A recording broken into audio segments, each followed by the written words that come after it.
what has happened to me today can happen to any of you. A lady I have never met in my life, only later to be told she's called Victoria Emeafa Hardcastle, who is the acting chief executive officer for the Petroleum Commission. Speaker, I didn't say a word to her. I didn't provoke her in any way. Suddenly, insults were being hurled at me. Silly, stupid, useless. At a point, I thought they were referring to somebody. I turned.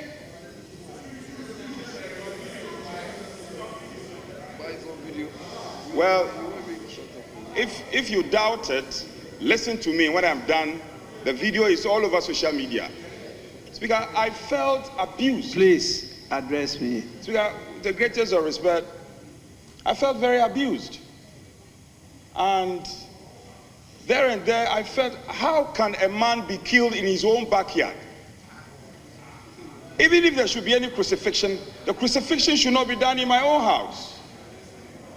So reasonably, I reached out to the chair of the committee and reported same matter.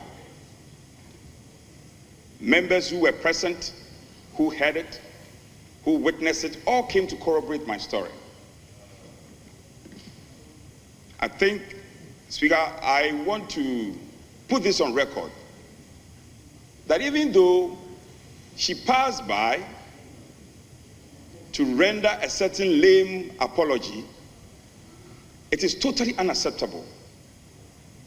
Speaker, I am compelled to resort to this approach. Ordinarily, I wouldn't have done it. And when I came in, I saw my colleague, the Honorable Governors, who I'm very close to, leader of the House. Forgive me, I didn't tell you about this. I related to him that, have I done something wrong to this lady? Why would I be abused to this extent? Why I haven't said anything? I haven't provoked you in any way. So not to belabor the point, I feel my reputation is lowered by these attacks. And the video, thankfully, there were good people around who recorded it. The video is all over. And traditional media houses are showing the video. And don't forget, it's not about me. It's about an institution called Parliament. Coincidentally, a citizen had made wild allegations against the appointment committee. And that was the subject matter of discussion, which generated into a disagreement. And so because we have not taken any action, people think they can subject Parliament and turn Parliament into a punching bag. This is unfortunate. And I'm told she's a lawyer. I was surprised the attitude she put out. Speaker, I am respectfully bringing this to your notice and further invite you, Speaker, pending the formation, I'm fully aware we have not constituted our committees. So pending the formation of the privileged committee, Speaker, I am inviting you and making pleadings to you. And I know you are one person, you are very passionate about Parliament and the respect that we should command in society as an arm of government. I'm humbly inviting you to make consequential orders and to ensure that this matter is dealt with ultimately. I am a man who respects womanhood. So in the face of extreme provocation, I just kept my calm, I kept my cool and walked away. But this abuse is a potential abuse on any of us in this chamber. And I invite my colleagues to speak in corroboration, speak in support of this action that I'm inviting Speaker to do. For us, for once, let's look into the faces of our fellow compatriots and tell them that we also demand some respect in this country. The executive is respected. The judiciary is respected. Parliament cannot be battered anyhow. And as a member of this institution, Speaker, I humbly request of you to make the appropriate consequential orders to ensure that we get to the bottom of this matter. I thank you for listening to me. I'm very grateful. Thank you for the opportunity to contribute to the justified request made by the minority whip of conduct he feels damages his standing and reputation as an elected member of parliament. Mr. Speaker, as I listen to him, we only can appeal to him that we share what the Honorable Member for Damangu said, that this House must stand united, indeed unanimous, in condemning the conduct and in demanding an apology and a retraction of it, but to persuade our colleague not to pursue further, wanting this matter resolved at the Privileges Committee.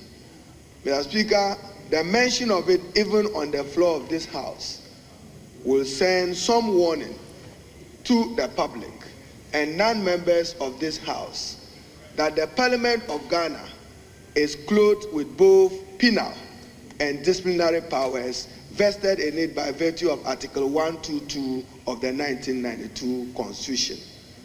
And Mr. Speaker, contempt, you have been a torchbearer of wanting to preserve the honor and dignity of Parliament, the honor and dignity of members of Parliament, and more importantly, the honor and dignity of our political class. So, to honorable members, we do not and we should not accept that conduct and that insult. Today it is him, tomorrow it may be you. That is why we must stand united in condemning it.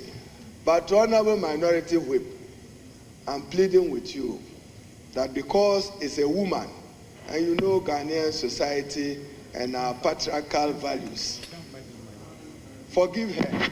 But before the forgiveness, as the Honorable Doyo, the Deputy Whip said, leader, the Honorable Mahama Yarga, we should get the affected person to render an unqualified apology to the minority whip and follow with a retraction of the story, and that should let matters rest. I thank you, Mr. Speaker. Part is a woman and a man.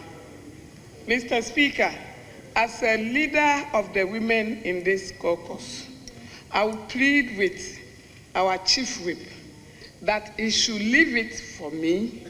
I'm going to call the lady in question and advise her on how to handle issues.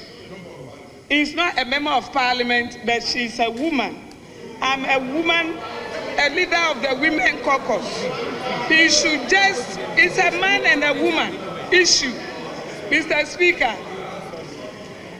the chief whip, the woman has apologized already there.